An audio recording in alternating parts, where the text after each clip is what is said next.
آپ لوگوں نے جو بات کی ہوپ دلایا گناہ کے حوالے سے، میں ایک اور سائڈ پہ ہوپ دلانا چاہتا ہوں ان لوگوں کو who are very troubled, worried, can't get married. بہت سے لوگ کہتے ہیں جی ہماری شادیاں نہیں ہو رہی، financial crisis, issues with fertility, health issues وغیرہ وغیرہ۔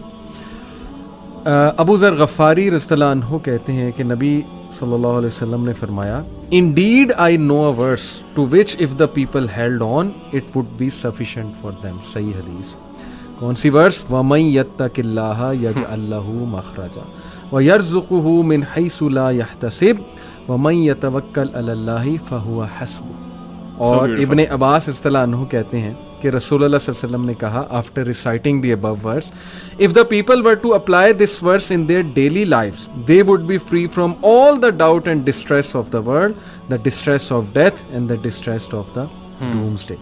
اور پھر ایک اور حدیث ہے O my servants, were the first of you and the last of you, the human of you and the jinn of you, to rise up in one place and make a request of me, and were I to give everyone what he requested, that would not decrease what I have any more than a needle decreases the sea if put into it۔ This is Allah subhanahu wa ta'ala۔ غالباً یہ حدیث قدسی ہے، حدیث قدسی کہ مانگو، کھل کے مانگو۔ کتنا انڈر ایسٹیمیٹ تم اللہ کو کر رہے ہو، اتنا چھوٹا مانگ رہے ہو، کھل کے مانگو۔ اللہ تعالیٰ لارڈ آف دا امپاسبل ہے۔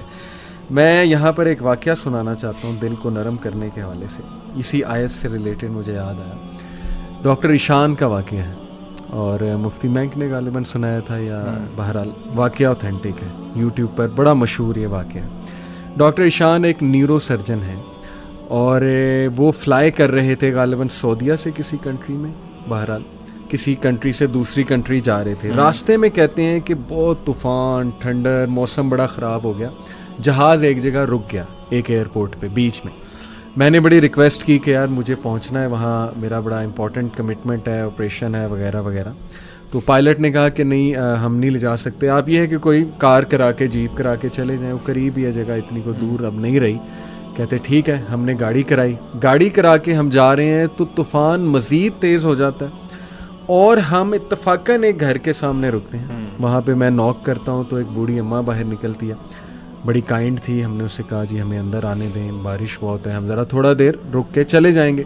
ہم نے اپنے آپ کو فریش کیا، دیکھتے کیا ہیں کہ ایک بچہ زمین پر لیٹا ہوا ہے گدے پر، اور وہ بوڑھی اماں بار بار اس کے سر کو دبا رہی ہے اور بڑا پریشان ہے اس کے بارے میں۔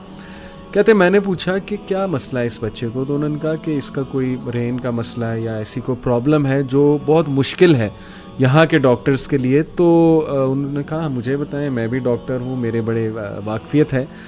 تو بوڑھی عورت نے کہا کہ ہاں ہمیں ڈاکٹرز نے ایک بڑے مشہور ڈاکٹر کا نام بتایا، تو لیکن یہ کہ نہ میرے پاس ریسورسز ہیں، نہ میں کوئی مطلب کانٹیکٹ کر سکتی ہوں اس سے، یہ بچہ یتیم بھی ہے، میں اس کی دادی ہوں، اس کی ٹیک کیئر کر رہی ہوں۔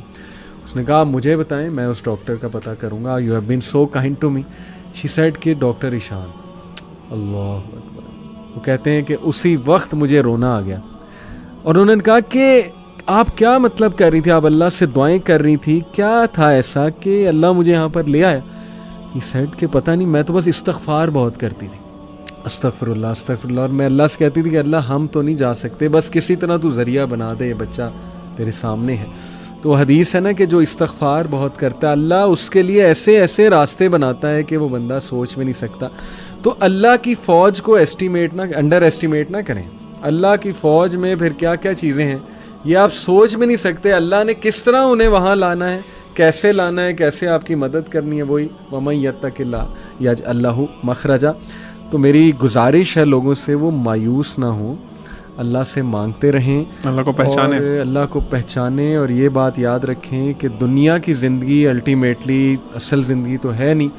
یہاں جو مل جائے اس پہ الحمدللہ گریٹفل، جو نہ ملے وہ اللہ سے ہی مدد مانگیں کہ اللہ مجھے تقویت دے، اے اللہ مجھے پرسپیکٹیو دے، اے اللہ مجھے وزڈم دے، سکت دے، اور امید جاری رکھیں، نا امید کبھی نہ ہو۔ یقین کریں ایسی ایسی سٹوریز ہیں میرے پاس، ابھی ٹائم اجازت نہیں دیتا، جب میں نے تھوڑی سی ریسرچ کی، جو کپلز مایوس تھے اولاد کے حوالے سے، کس طرح اللہ نے انہیں اولاد دی ہے، وہ ایسی سٹوریز ہیں کہ آپ کے رونگٹے کھڑے ہو جائیں گے کہ امپاسبل سچویشن تھی، کس طرح انتظام اللہ نے کیا، کیسے وہ معاملہ پیش آیا، وہ اللہ کے کرنے ہیں۔